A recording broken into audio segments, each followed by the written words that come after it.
हालांकि अभी भी यह उनकी पूरी ताकत नहीं है, फिर भी कम से कम उन्हें प्रशिक्षित करने में बहाया गया पसीना और आंसू पूरी तरह से व्यर्थ नहीं गए। लेकिन ऐसा इसलिए भी था क्योंकि वे इतने भाग्यशाली थे कि उन्हें बादल का सामना करना पड़ा था। अगर वह यशवंत होता तो सिद्धार्थ शायद टिक नहीं पाता। सिद्धार्थ को लड़ाई का कोई अनुभव नहीं था। जो भी अनुभव था वह केवल राघव के साथ कुछ दिनों तक शिकार करने से था। इसके अलावा सिद्धार्थ को यह भी नहीं पता था कि सही तरीके से हमला कैसे किया जाता है। इस बिंदु तक भी सिद्धार्थ अपने प्रतिद्वंद्वी के हमले को देखने के बाद ही रक्षात्मक प्रतिक्रिया करता था। अगर सिद्धार्थ ने वाकई हमला किया होता तो इससे उसकी घातक कमजोरी पूरी तरह से सामने आ जाती।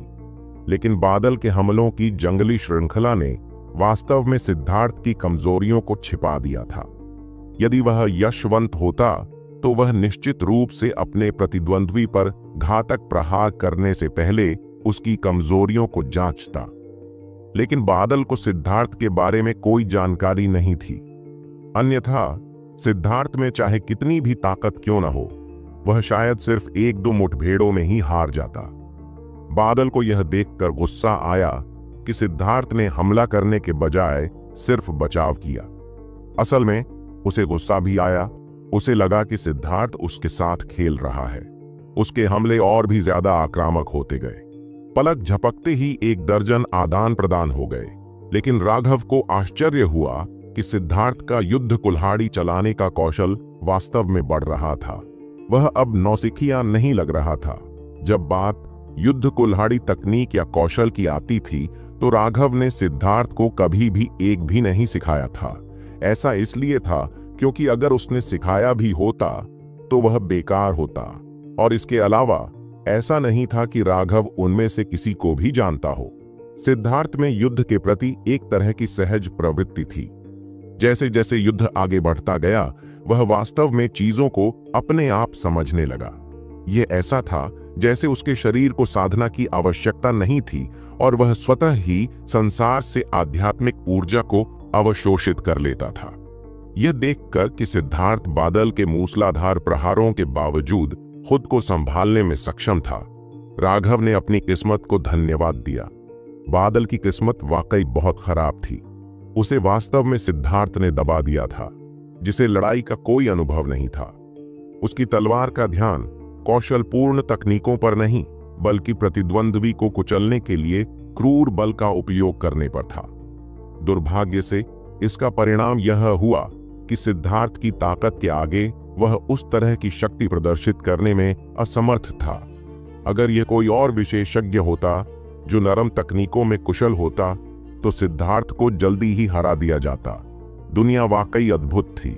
उसने सिद्धार्थ को साथ लाने का सही फैसला किया था। यह देखते हुए कि सिद्धार्थ फिलहाल किसी खतरे में नहीं है, राघव ने और इंतजार नहीं किया। सिद्धार्थ ने सबको जो झटका दिया था उसका फायदा उठाने का समय आ गया था। स्तब्ध रह गया रुद्रा को देखते हुए राघव ने आगे बढ़कर अपनी मुट्ठी नीचे पटक दी। रुद्रा ने कभी नहीं सोचा था कि जिस शक्तिशाली हथियार को उसने इतने लंबे समय से अपने पास छिपा रखा था उसे कोई मूर्ख उठा लेगा। आखिरकार बादल की युद्ध क्षमता ऐसी थी कि यशवंत भी उसके 10 वार झेलने में असमर्थ था। लेकिन उस बड़े मूर्ख ने पहले ही 30 से ज्यादा वार रोक दिए थे और ऐसा लग रहा था कि उसके पास अतिरिक्त ऊर्जा भी थी। यह बात उसे चौंका कैसे नहीं सकती थी। हीरोइक असेंबली हाउस में वापस आकर सिद्धार्थ ने अपनी पूरी ताकत लगाकर यशवंत के एक वार को मुश्किल से रोका था। दरअसल रुद्रा ने यशवंत से इस बारे में पूछताछ की थी। यशवंत ने जवाब दिया था कि उस मूर्ख की शक्ति थोड़ी अजीब थी, लेकिन यह चिंता करने लायक नहीं थी। वह उसे आसानी से मार सकता था। लेकिन वह व्यक्ति जिसके बारे में यशवंत ने कहा था कि वह आसानी से उसे मार सकता है, वास्तव में किसी ऐसे व्यक्ति को रोकने में सक्षम था जो यशवंत को आसानी से मार सकता था। इस सदमे के बीच उसकी अंतःप्रज्ञा ने अचानक एक शक्तिशाली चेतावनी दी और उसने बिना सोचे समझे ही मुक्का मार दिया। राघव की मूक मुट्ठी को रोक दिया गया। रुद्रा ने वापस तैरने के लिए उसकी शक्ति उधार ली। उसके रक्षकों ने भी अब प्रतिक्रिया की और उसकी मदद के लिए आगे आए, अपने हथियार निकाले और राघव पर हमला किया। राघव ने ठंडी सांस ली और हाथ की सील बना ली। उसके हाथों के बीच में प्रकाश का एक गोला जल्दी से संघनित हो गया। इससे एक भयानक तापमान निकला, जिससे जगह मुड़ने और टेढ़ी होने लगी। जल्दी से पीछे हटो। उस रोशनी को देखकर रुद्रा की अभिव्यक्ति पूरी तरह से बदल गई और वह जल्दी से चिल्लाया, लेकिन पहले से टूटे हुए कान के पर्दे की वजह से उन गार्डों की प्रतिक्रिया बहुत धीमी थी। जब तक उन्हें समझ में आया कि रुद्रा क्या कह रहा था, तब तक राघव ने अपनी तैयारी पूरी कर ली थी।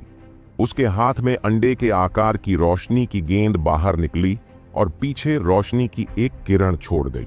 यहां तक कि जिस हवा में से यह निकली वह भी इतनी गर्म हो गई कि जगह मुड़ने लगी।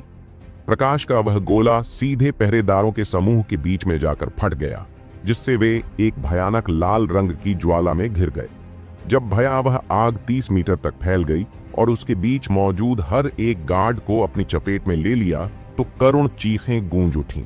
वह ज्वाला वास्तव में राघव की गोली की ज्वाला थी। उसने अपने शरीर के भीतर की सारी गोली की ज्वाला को इकट्ठा कर लिया था और उसे बाहर भेज दिया था। उसे इस हद तक दबा दिया था कि वह ज्वाला की एक छोटी सी गेंद बन गई थी। उस ज्वाला गेंद को पिल ब्लेज कहा जाता था। आमतौर पर केवल कीमियागर जिन्होंने पिल मास्टर की साधना की थी, वे ही इस तरह के पिल ब्लेज को संघनित करने में सक्षम थे। ऐसा इसलिए था क्योंकि इस तरह की गोली की ज्वाला को संघनित करने के लिए न केवल एक अत्यंत शक्तिशाली गोली की लौ की आवश्यकता थी, बल्कि इसके लिए एक अत्यंत शक्तिशाली आध्यात्मिक शक्ति की भी आवश्यकता थी। ऐसा इसलिए था क्योंकि इसे इस हद तक संघनित करना बेहद खतरनाक था। जरा सी चूक से आपके शरीर में ज्वाला फट सकती थी। राघव के पास न केवल एक शक्तिशाली जानवर की लौ थी, बल्कि उसकी आध्यात्मिक शक्ति की शक्ति भी बिना कहे ही सामने आ गई। सबसे महत्वपूर्ण बात यह है कि उसकी आत्मा में वैद्यराज की यादें होने के कारण उसकी पिल लौ का ऐसा उपयोग व्यावहारिक रूप से बच्चों का खेल था। हालांकि यह गोली साधकों के लिए एक बुनियादी तकनीक थी, लेकिन इसकी शक्ति वास्तव में भयानक थी। एक बार संघनित गोली की लौ का तापमान जारी होने के बाद रक्त संघनन विशेषज्ञ भी इसे रोकने में असमर्थ होंगे। 1 दर्जन गार्ड तुरंत जलकर राख हो गए। पिल फ्लेम साधारण आग जैसी नहीं थी, यह मूल रूप से कभी न बुझने वाली थी, और वैसे भी आसपास पानी के कोई तालाब भी नहीं थे। वे गार्ड मरने से पहले ज्यादा से ज्यादा 2 सांसें ही झेल पाए। हवा में एक अप्रिय जली हुई गंध भर गई। रुद्रा के 1 दर्जन से ज्यादा योग्य अधीनस्थ ऐसे ही खो गए। उसका चेहरा राख जैसा हो गया था और उसकी आंखों से आग की लपटें निकल रही थीं। राघव का चेहरा अब थोड़ा पीला पड़ गया था। यह उसकी गोली की लौ की पूरी ताकत थी, और इतनी बड़ी खपत के बाद का परिणाम निश्चित रूप से छोटा नहीं था। यहां तक कि उसके लिए भी। वे सभी गार्ड रुद्रा के कुलीन सैनिक थे। उनमें से अधिकांश मध्य रक्त संघनन क्षेत्र या उससे ऊपर के थे। राघव उन्हें जल्दी से हराने के लिए केवल इस तरह की विधि का उपयोग कर सकता था। हालांकि बलिदान बहुत बड़ा था और वह अब कुछ समय के लिए अपनी पिल फ्लेम का उपयोग नहीं कर पाएगा, लेकिन यह सब इसके लायक था। अब उसे केवल रुद्रा से निपटना था। उसे इस बात की चिंता नहीं थी कि दूसरे लोग उस पर छिपकर हमला करेंगे। राघव! रुद्रा ने राघव को देखते हुए अपने दांत पीस लिए। क्या हुआ? राघव ने उदासीनता से अपने कपड़ों से राख झाड़ दी। मैं तुम्हें मार डालूंगा। रुद्रा की आवाज थोड़ी कांप रही थी। उसके अंदर का गुस्सा पहले ही गंभीर स्तर पर पहुंच चुका था। यही तो मैं कहने वाला था, राघव ने कहा, लेकिन उससे पहले मैं जानना चाहता हूं कि अमोदिता के शरीर में वे आध्यात्मिक बीज किसने डाले? तुम जानना चाहते हो? हाँ, तुम सपना देख रहे हो, रुद्रा ने दुष्टता से कहा। क्या तुमने सच में सोचा था कि तुम मुझे मार सकते हो? मैं तुम्हें दिखाऊंगा कि ऐसा विचार कितना हास्यास्पद है। रुद्रा के शरीर से रक्त आध्यात्मिक ऊर्जा फूट पड़ा। उसके शरीर से शक्तिशाली उतार चढ़ाव उठे। आध्यात्मिक ऊर्जा तरंगे सैकड़ों मीटर दूर तक गड़गड़ाहट कर उठी, जिसका केंद्र रुद्रा था। क्या तुम सच में सोचते हो कि मुझे बिना कोई हुनर सीखे एक बिगड़ैल राजकुमार की तरह पाला गया है? क्या तुम सच में सोचते हो कि तुम ही स्वर्ग के नीचे एकमात्र प्रतिभाशाली व्यक्ति हो?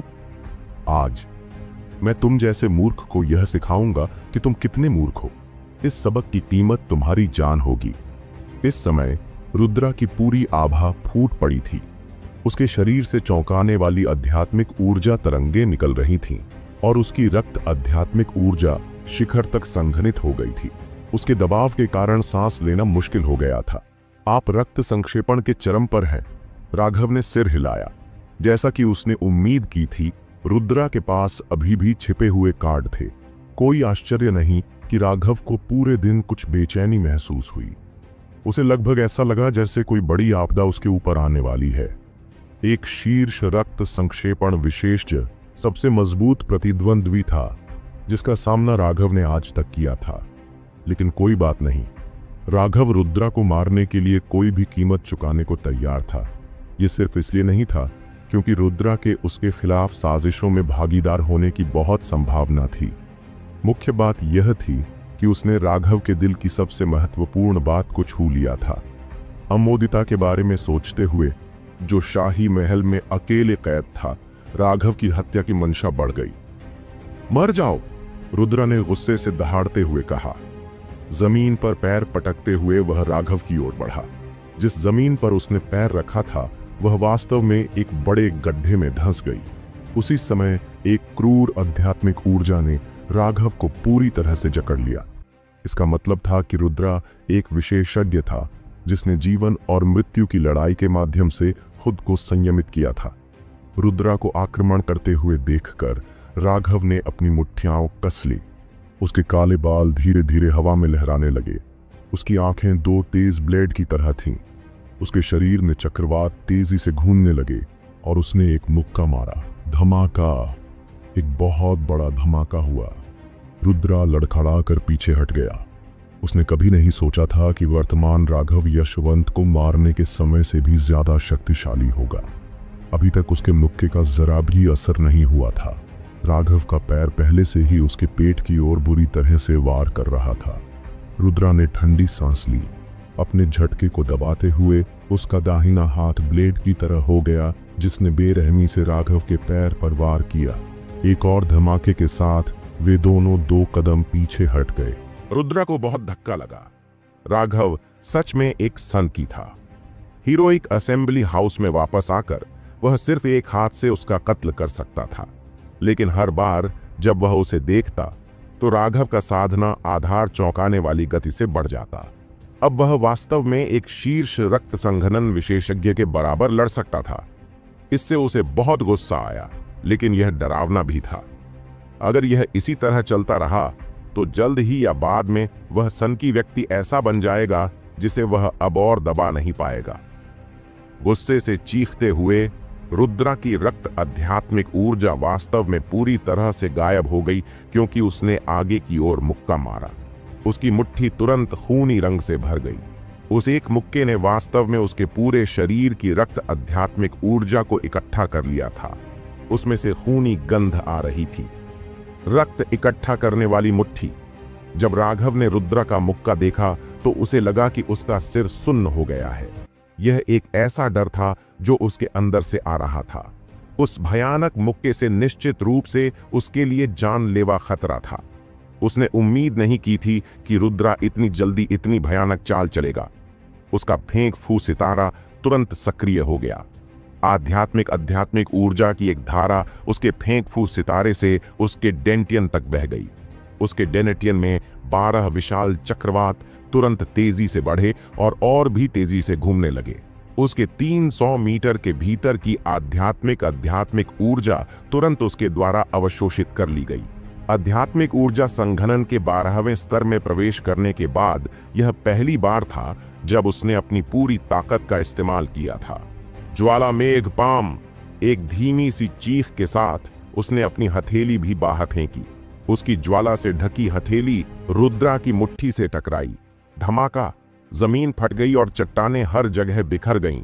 जहां वे टकराईं वहां दर्जनों मीटर चौड़ा एक बड़ा गड्ढा बन गया।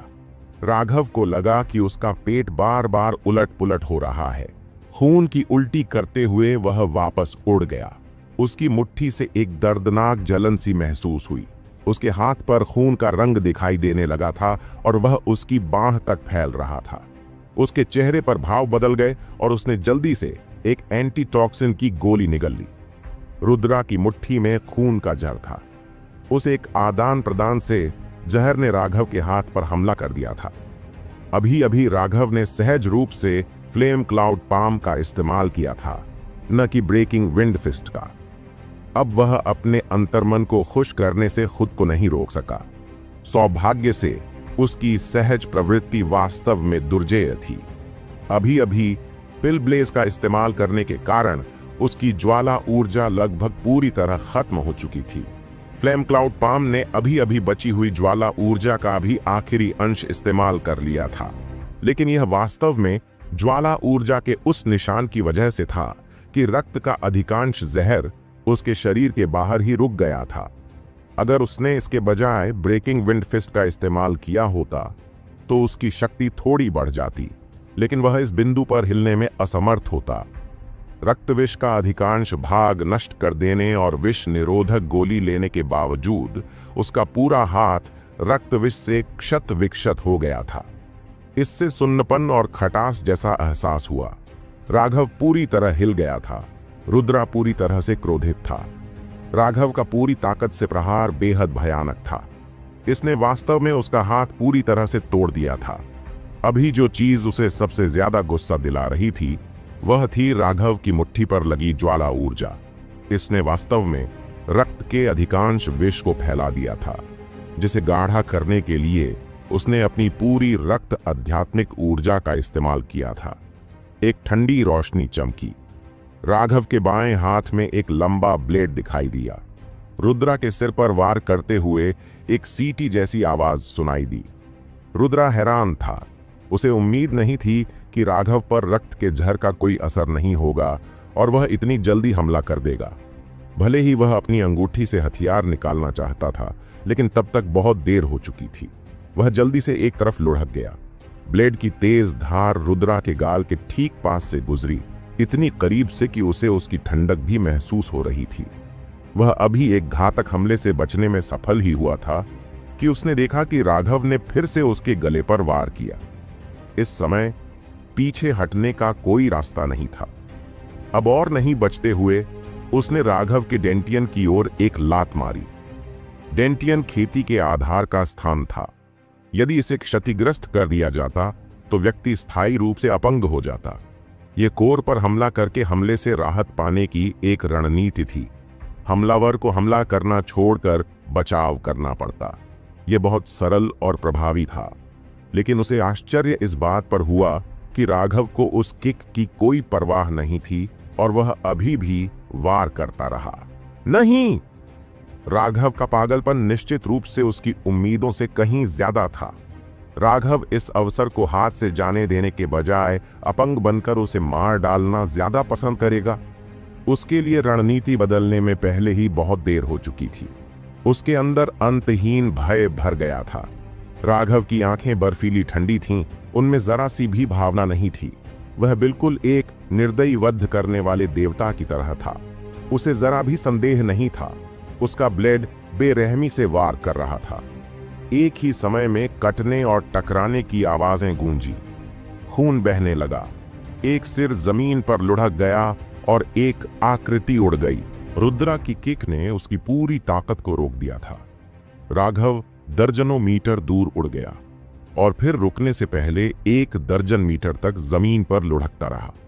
अपने ब्लेड पर लगे ताजे खून से दूर पड़ी सिरविहीन लाश, जो कि रुद्रा थी, को देखते हुए राघव ने एक गहरी सांस ली। रुद्रा के पास वाकई कई छिपे हुए तुरुप के पत्ते थे। उसका आखिरी खून इकट्ठा करने वाला मुक्का निश्चित रूप से उसका सबसे मजबूत कदम नहीं था, लेकिन उसके सदमे का फायदा उठाकर राघव ने एक मौका ढूंढ लिया था। वह स्वाभाविक रूप से इसे छोड़ना नहीं चाहता था। राघव की साधना का आधार उसके डेंटियन में नहीं बल्कि उसके छिपे हुए समृद्ध स्टार में था। इसलिए उस लात ने राघव के लिए कोई गलत फहमी पैदा नहीं की। भले ही उसे बदले में अपनी जान जोखिम में डालनी पड़े, फिर भी वह उसे काट देता। आज उसे हमेशा की तरह बहुत बेचैनी महसूस हो रही थी, जैसे कि हमेशा कुछ अनहोनी होने वाली हो। अब उसके दिल में एक बहुत ही अजीब सी भावना थी। यह खतरे का एक बहुत ही अस्पष्ट सा एहसास था, जो वहां था भी और नहीं भी। वह एहसास शुरू से ही था, एक तरह का अवर्णनीय एहसास। ठीक इसी तरह रुद्रा की मृत्यु हो गई थी, लेकिन मौत का सामना करते समय उसकी उस लात ने अभी भी उसकी पूरी साधना आधार शक्ति को नियंत्रित कर रखा था। जब वह लात राघव के पेट पर लगी तो उसके भीतर की भयानक ऊर्जा ने राघव के रक्त को बेतहाशा उछाल दिया था। उसके आंतरिक अंग बुरी तरह हिल गए थे और लगभग फट गए थे। उसने जल्दी से एक अंग पोषण की गोली निगल ली और अपने घावों को दबा दिया। उसने इस जीत के लिए अपनी किस्मत को धन्यवाद दिया। रुद्रा बेहद शक्तिशाली था। अगर रुद्रा ने सच में अपनी पूरी ताकत लगा दी होती तो यह कहना वाकई मुश्किल होता कि कौन मरता, और अगर वह हार भी जाता तो भी उसकी कीमत निश्चित रूप से कम नहीं होती। यह निश्चित रूप से वर्तमान की तरह आसान नहीं होता। उसकी किस्मत ने वास्तव में एक महत्वपूर्ण भूमिका निभाई थी। गहरी सांस लेते हुए उसने देखा कि उसके हाथ पर लगा रक्त विष पहले से ही औषधीय ऊर्जा से दब रहा था और धीरे धीरे ठीक हो रहा था। राघव ने अपने शरीर पर जो भी औषधीय गोलियां रखी थीं, वे सभी जीवन रक्षक गोलियां थीं। वे सभी उच्च श्रेणी की थीं, जिससे बहुत तेजी से ठीक होने में मदद मिलती थी। यही वह पूंजी थी जो एक गोली साधक के पास होती थी। वह रुद्रा की लाश के पास गया और उसकी स्थानिक अंगूठी ले गया। हालांकि अभी भी अपनी फसल की जांच करने का समय नहीं था। कांच जैसी आंखों वाले उस कटे हुए सिर की ओर देखे बिना ही राघव तुरंत सिद्धार्थ के युद्ध क्षेत्र की ओर दौड़ पड़ा। वर्तमान सिद्धार्थ अपने दिल की इच्छा के अनुसार चिल्ला रहा था। उसके हाथ में युद्ध कुल्हाड़ी हवा में सीटी बजा रही थी और वह लड़ते लड़ते और भी वीर होता जा रहा था। युद्ध कुल्हाड़ी हवा में चतुराई से घूम रही थी। हालांकि इसमें कोई तकनीक नहीं थी, लेकिन इसकी शक्ति चौंकाने वाली थी। बादल अब दोनों हाथों से अपनी तलवार चला रहा था और सिद्धार्थ के खिलाफ पूरी ताकत से लड़ रहा था। ऐसा लग रहा था कि किस्मत ने रुद्रा को मरना ही तय कर रखा था। उसके पास बादल जैसा शक्तिशाली अधीनस्थ था, लेकिन चूंकि उसका सिर थोड़ा गर्म हो गया था, इसलिए वह केवल अपनी क्रूर शक्ति का उपयोग करके सिद्धार्थ से लड़ रहा था। अगर वह वास्तव में अपनी तकनीकों और कौशलों का पूरा इस्तेमाल करता तो वह आसानी से सिद्धार्थ को हरा सकता था। लेकिन जो योद्धा लड़ने के लिए पूरी तरह ताकत पर निर्भर थे, उनका दिमाग समझ से परे हो सकता है। एक और जोरदार टक्कर के साथ बादल पीछे की ओर उड़ गया। शुरू से ही वह सिद्धार्थ की असीम शक्ति का सामना करने में असमर्थ था। बादल अब पहले की तरह क्रोधित नहीं था, इसके बजाय वह पूरी तरह से हैरान था। उसने अनगिनत शक्तिशाली दुश्मनों को हराने के लिए अपनी शक्तिशाली ताकत का इस्तेमाल किया था, लेकिन आज उसकी ताकत पूरी तरह से विफल हो गई थी और उसे बार बार पीछे धकेला जा रहा था। वह सिद्धार्थ को एक जटिल भाव से घूर रहा था। उसे पता ही नहीं चला कि उसके पीछे एक और व्यक्ति आ गया है। चुपचाप अपना ब्लेड निकालते हुए राघव ने उसे सीधे उसकी गर्दन पर काट दिया। बादल को अचानक ऐसा लगा जैसे वह हवा में उड़ रहा है।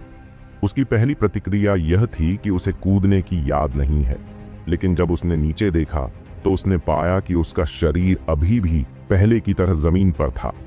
यह उसका आखिरी विचार था, इससे पहले कि उसका दिमाग अंधेरे में डूब जाए। जब सिद्धार्थ ने देखा कि राघव एक ही झटके में बादल का सिर काट सकता है, तो उसकी आंखों में डर दिखाई दिया। उसके हाथ में रखा पर्वत विभाजक कुल्हाड़ी जमीन पर गिर गया। बादल की लाश को देखते हुए सिद्धार्थ के भयभीत भाव को देखकर राघव को पता था कि यह प्रतिक्रिया सामान्य थी, क्योंकि यह पहली बार था जब सिद्धार्थ ने किसी व्यक्ति को मारा हुआ देखा था। सिद्धार्थ, यह वास्तविकता की क्रूरता है। अगर हम जीना जारी रखना चाहते हैं तो उन्हें निश्चित रूप से मरना होगा। राघव ने आह भरी। भाई शर्मा, मैं ठीक हूं। सिद्धार्थ ने अपना सिर हिलाया। जब तक भाई शर्मा का मानना है कि उन्हें मरना ही है, उन्हें मरना ही है। राघव ने कड़वाहट से मुस्कुराया। सिद्धार्थ से समझदारी से बात करना बेकार था, लेकिन सिद्धार्थ का उस पर भरोसा वाकई उसे बहुत छू गया। हमें जल्दी से निकल जाना चाहिए। लेकिन जैसे ही राघव सिद्धार्थ को ले जाने वाला था, उसे पूरे दिन हमेशा ऐसा लगता रहा कि कुछ गड़बड़ है। उसका शरीर अचानक अकड़ गया। ऐसा लगा जैसे कोई विशालकाय प्राचीन जानवर उसे घूर रहा हो। मौत की एक शक्तिशाली आभा ने तुरंत उसे घेर लिया, जिससे उसे ऐसा महसूस हुआ जैसे वह बर्फ में बंद हो गया हो। धीरे से अपना सिर घुमाकर उसने देखा कि दूर पहाड़ी चट्टान के ऊपर एक व्यक्ति उदासीनता से उसकी ओर देख रहा था। उसकी पुतलियां तुरंत सिकुड़ गईं। उसे आखिरकार अपने डर का कारण समझ में आ गया। यह रुद्रा की वजह से नहीं था, बल्कि उस व्यक्ति की वजह से था।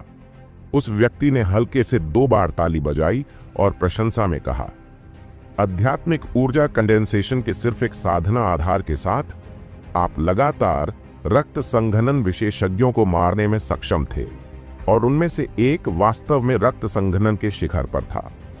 हाँ, मेरे पास यह स्वीकार करने के अलावा कोई विकल्प नहीं है कि आप राघव वास्तव में एक प्रतिभाशाली व्यक्ति हैं। आप विक्रम के बेटे होने के योग्य हैं।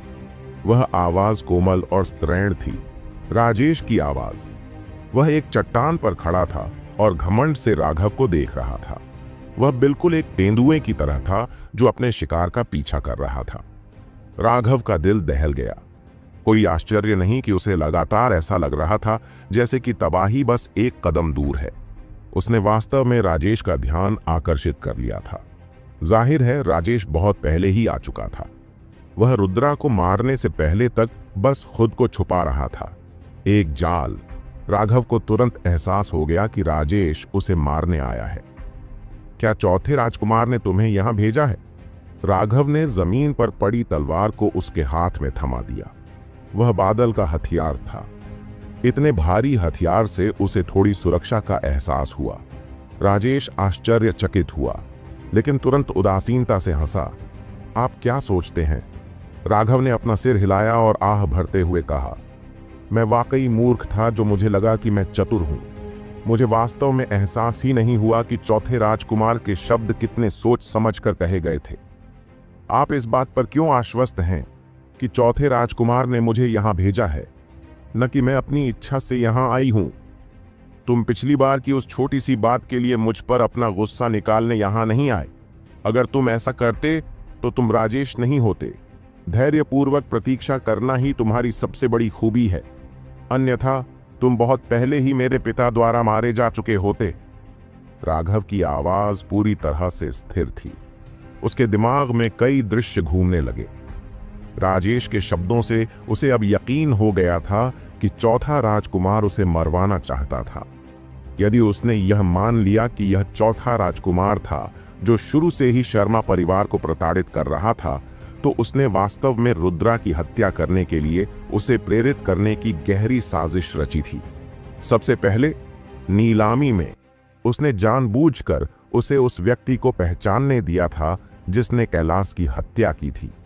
वह आदमी शायद ऊपरी तौर पर राजकुमार के रक्षकों में से एक हो, लेकिन वह निश्चित रूप से चौथे राजकुमार के आदमियों में से एक होगा।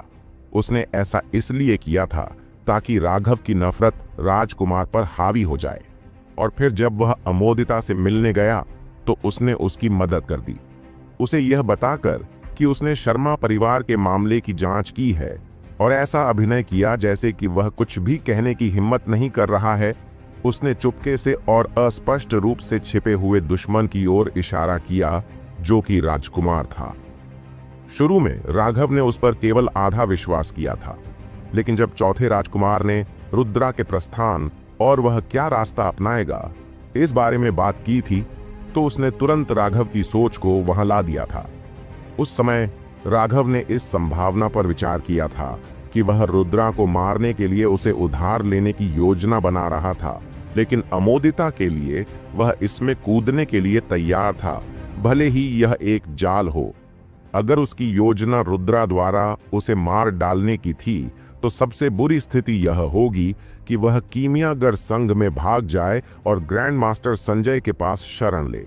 फिर कोई भी उस पर हमला करने की हिम्मत नहीं करेगा। लेकिन जाहिर है चौथा राजकुमार इतना मूर्ख नहीं था, क्योंकि ऐसा करने से वह स्वयं ही उसका शत्रु बन जाता। अब जब राजेश प्रकट हुआ तो राघव को एहसास हुआ कि वह उस समय बहुत सरल सोच रहा था। उसने स्पष्ट रूप से चौथे राजकुमार के तरीकों को कम करके आंका था। राघव के पास यह स्वीकार करने के अलावा कोई विकल्प नहीं था कि उसे धोखा दिया गया था।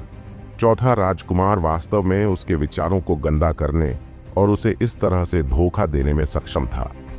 राघव, तुम्हें देखकर ऐसा लग रहा है जैसे मैं युवा विक्रम को देख रहा हूं।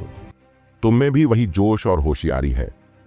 जब मैं तुम्हारे पिता से हारा था तो मैंने इसे अपने जीवन का सबसे बड़ा अपमान माना था, और इतने सालों बाद भी मुझे कभी बदला लेने का मौका नहीं मिला। लेकिन अब मैं उन्हें फिर से खुली चुनौती देने के लिए तैयार हूं। हालांकि उससे पहले मुझे एक उपहार तैयार करना चाहिए। तुम्हें क्या लगता है कि जब मैं उसे उसके बेटे का सिर दूंगा तो उसका चेहरा कैसा होगा? हाँ, मुझे विश्वास है कि यह निश्चित रूप से अद्भुत होगा। राजेश हंसा, लेकिन उसका चेहरा इतना भयावह था कि उसके शरीर में सिहरन दौड़ गई। मुझे लगता है कि सबसे बड़ी शर्म की बात यह है कि आपको मेरे पिता के समान ही प्रसिद्ध का दर्जा दिया जाता है। आप उन्हें हराने के बारे में निश्चित नहीं हैं, इसलिए आप वास्तव में ऐसा क्रूर तरीका अपनाना चाहते हैं। मेरे पिता की नज़र में आप हमेशा एक हारे हुए व्यक्ति ही रहेंगे। वर्तमान में आप में उन्हें चुनौती देने की योग्यता भी नहीं है। राघव ने दया से अपना सिर हिलाया। राजेश की उदासीन अभिव्यक्ति अंततः अतुलनीय रूप से द्वेषपूर्ण और भयावह हो गई। राघव के शब्दों ने उसके दिल के एकमात्र दुखते हिस्से को छेद दिया था। जब वह युवा था तो वह कई उपलब्धियों के साथ एक बेहद प्रतिभाशाली व्यक्ति था, लेकिन दुर्भाग्य से वह गलत समय पर पैदा हुआ था। विक्रम उसी पीढ़ी का था।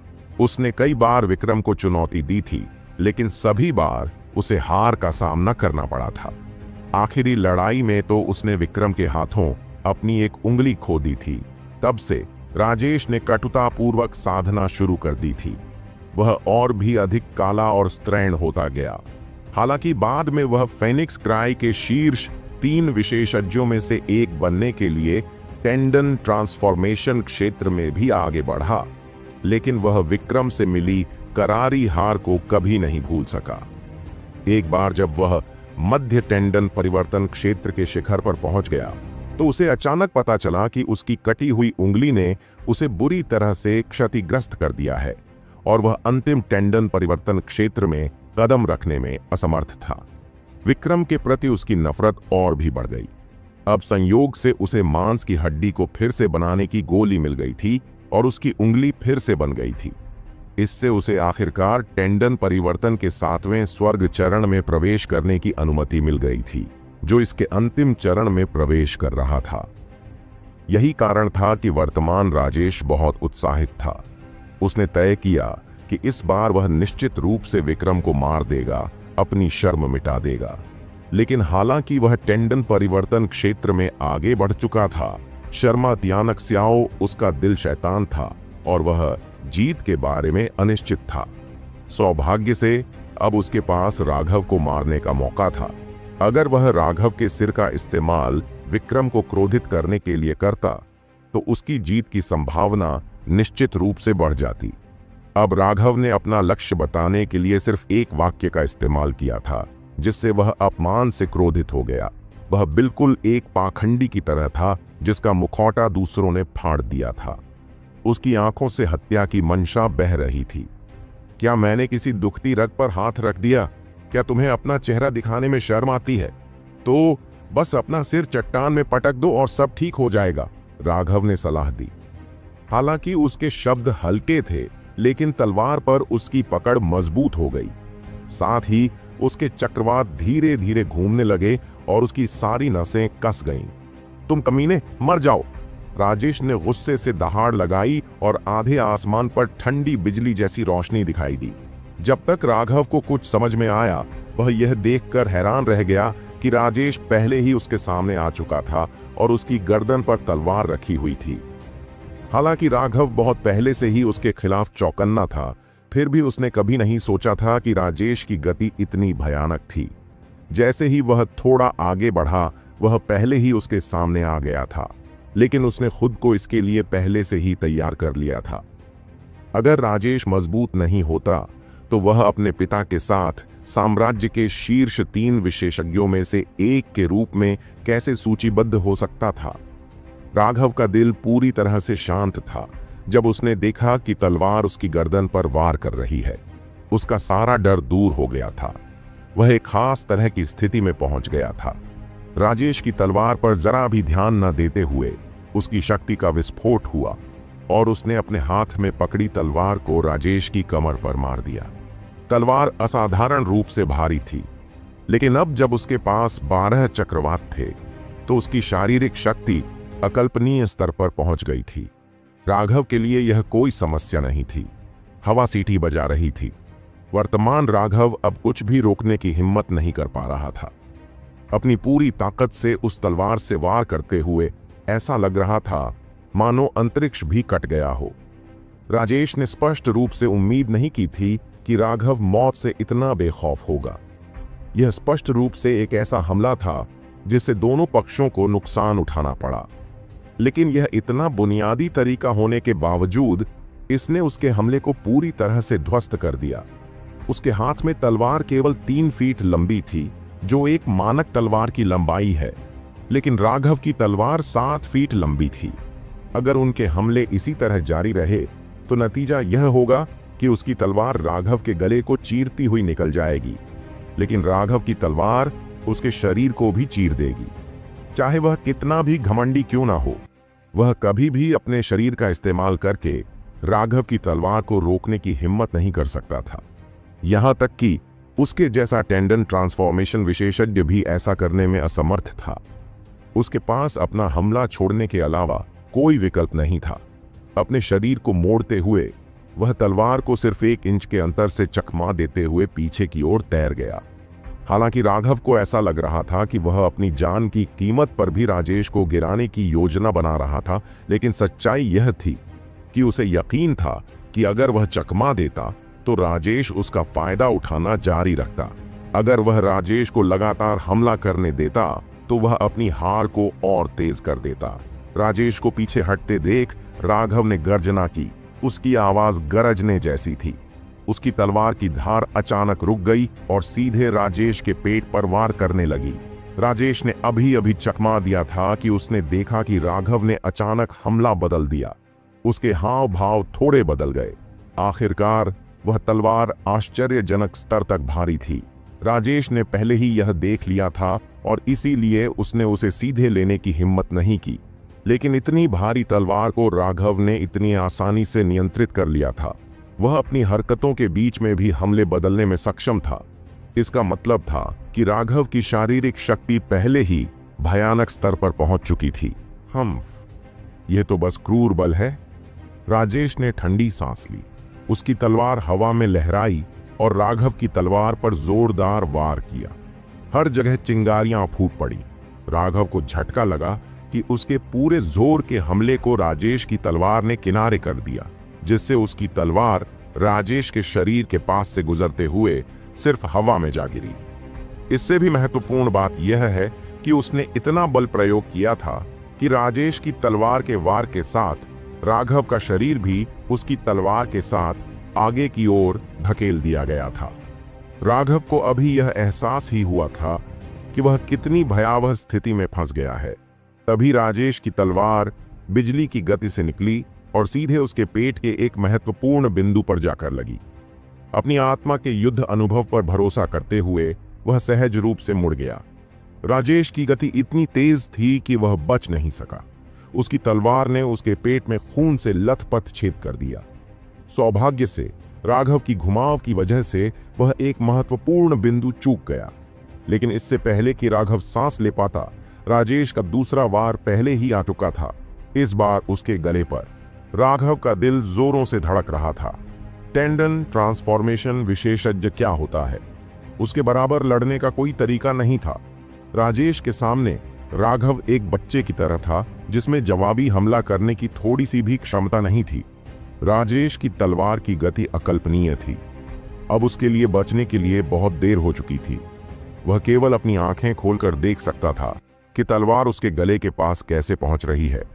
बर्फीली ठंडी तलवार के अलावा जो उसकी आंखों में थी वह थी राजेश, जिसके चेहरे पर उपहास और आक्रोश भरा हुआ था। यह पहली बार था जब राघव को लगा कि मौत उसके इतने करीब है। भाड़ में जाओ! एक सुनहरी रोशनी उड़ी। उसके चारों ओर हवा के घूमने के कारण एक तेज सीटी जैसी आवाज निकली जो हवा को चीरती हुई निकल गई। जैसे ही राजेश की तलवार राघव के गले को छेदने वाली थी, एक विशाल सुनहरे कुल्हाड़ी ने राजेश पर क्रूरतापूर्वक हमला कर दिया। सिद्धार्थ की प्रतिक्रियाएं थोड़ी धीमी थीं। उन दोनों को बात करते हुए और फिर अचानक लड़ाई शुरू होते देखकर उसने तब तक कोई प्रतिक्रिया नहीं की थी जब तक उसने नहीं देखा कि राघव की जान जाने वाली थी। बहुत जल्दी में वह अपनी पूरी ताकत से अपनी कुल्हाड़ी को नीचे की ओर घुमाते हुए आगे बढ़ा था। राजेश राघव को मारने ही वाला था।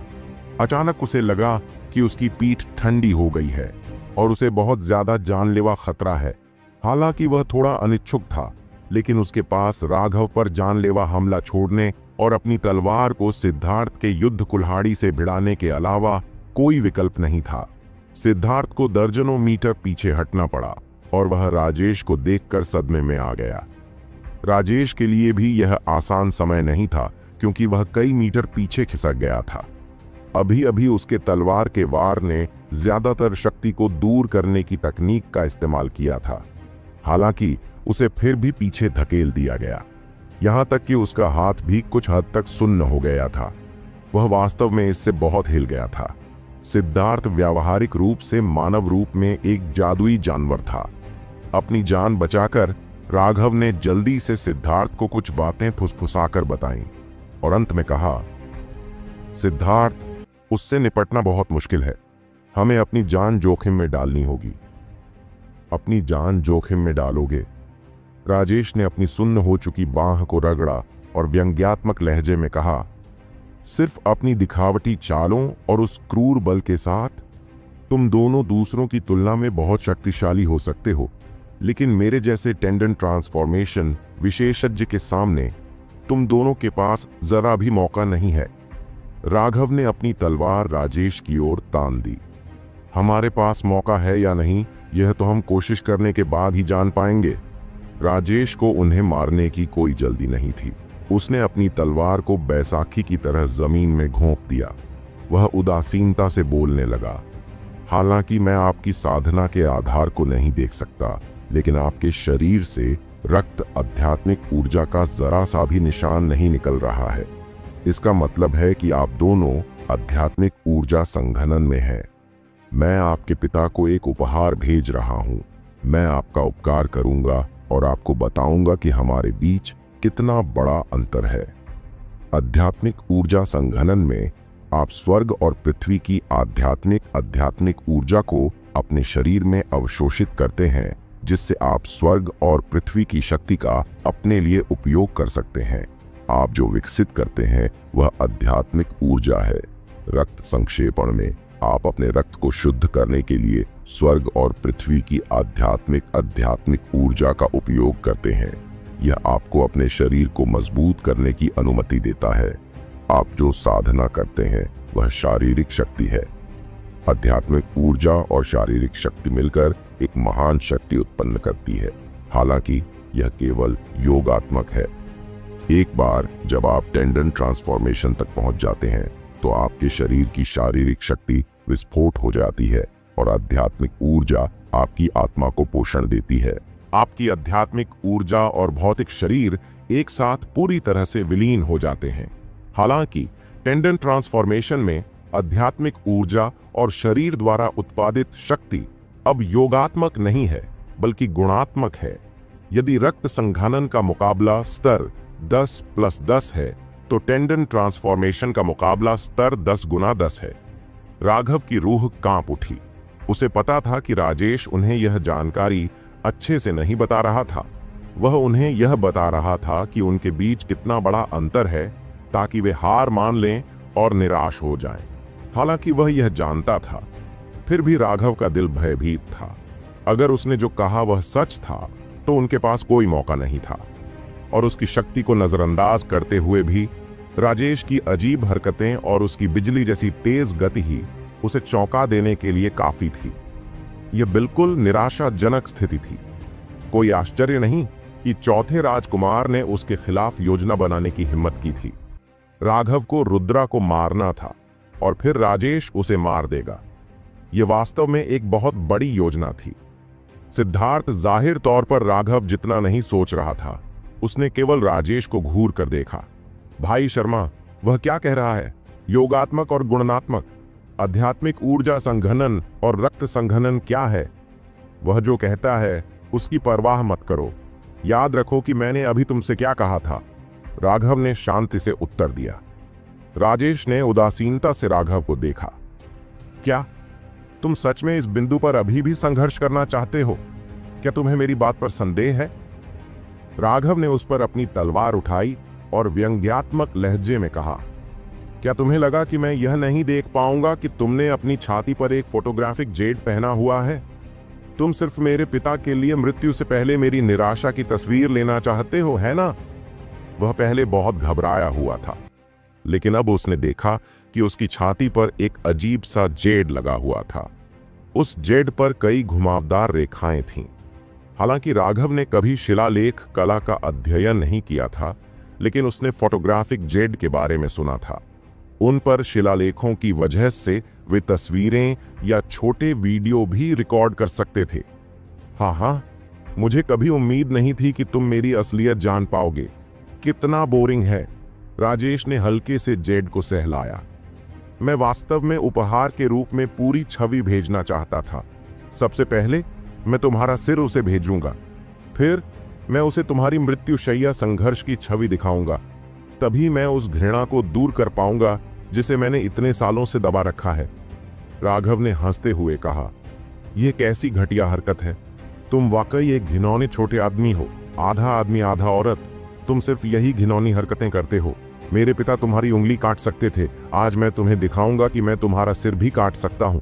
उसने अचानक अपना पैर पटका, यहां तक कि धरती भी उसके साथ कांप उठी जब वह एक जंगली तूफान की तरह आगे बढ़ा और राजेश पर अपनी तलवार से वार करने लगा। हम अज्ञानी बच्चे, आज मैं तुम्हें दिखाऊंगा कि जब आध्यात्मिक ऊर्जा तुम्हारे शरीर में विलीन होती है तो यह कितना भयानक होता है। राजेश ने ठंडी सांस ली और उसके कपड़े बिना हवा के तैरने लगे। उसकी त्वचा पर हरी नसें उभरने लगीं, जैसे कई तैरते हुए सांप हों। यह टेंडन ट्रांसफॉर्मेशन क्षेत्र की एक विशिष्ट विशेषता थी। जब उसका पूरा शरीर हरी नसों से ढका हुआ था तो उसका आभा मंडल अचानक फट गया और हर जगह भयानक ऊर्जा फैल गई। उसके आसपास का स्थान भी मुड़ गया और विकृत हो गया। यह देखकर राघव ने अपने दांत पीस लिए। चाहे राजेश कितना भी शक्तिशाली क्यों न हो, उसे लड़ने के लिए अपनी पूरी ताकत लगानी होगी, अन्यथा निश्चित रूप से उसकी मौत अच्छी नहीं होगी। वह मौत से डरता था। अगर वह सचमुच मर गया तो उसकी मां का क्या होगा, अमोदिता का क्या होगा, सीमा के साथ उसकी व्यवस्था का क्या होगा? वह मर नहीं सकता था। पूरी ताकत लगाकर और अपनी जान जोखिम में डालकर ही उसके बचने की थोड़ी सी भी संभावना थी। उसकी पूरी ऊर्जा तलवार में इकट्ठी हो गई। राघव ने अपने डर को एक तरफ रख दिया और बहादुरी से मौत का सामना करने लगा। अनजाने में ही उसका समृद्ध सितारा धीरे धीरे घूमने लगा, लेकिन जब यह आधा प्रसारित ही हुआ था तो ऐसा लगा जैसे किसी प्रकार की ऊर्जा की कमी हो गई है और यह शांत हो गया। मरना। वह साहसपूर्वक आगे बढ़ा। जब उसने अपनी पूरी ताकत से तलवार को नीचे गिराया तो उसकी तलवार ने आसमान को हिला दिया।